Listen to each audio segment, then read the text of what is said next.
কিরে মামা, নতুন গাড়ি কিনছস? কিনলাম, আব্বাই কালকে কিনে দিস। আব্বারে কইছি মার্কেটের সবচেয়ে দামি যেটা এটাই কিনে দিত। আব্বাই এটাই কিনে দিস। কেমন আছে? কত নিছে মামা? আরে বেটা জানাস না এটার দাম কত? 7,25,000 টেনিস।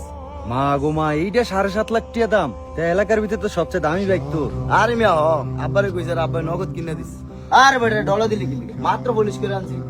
জেরো এটা বেটা আবি তাতে বস। না, এটা হইতে সাদা লাগিয়ে রয়েছে। মাত্র এটা পুলিশ করে আনছে, সাদেবনের মুসলিম যাইবে কেন? থাও কেটা আবার ডলা দিস কেছে আমরা নতুন হুন্ডা। না, আমি তো বুঝছি এটা নতুন বাইক। তো নতুন বাইক বুঝলে আবার এটা ধরলি কি এত্তি? কিন্তু একটা দাগ পড়লে এটাও ঠিক। তাহলে মামা চাবিটা দে, একটু ঘুরান দিয়ে। এত দামি বাইক দিয়ে একটু চালাই, কোনো সময় এরকম দামি বাইক চালাই না। কি কইলি?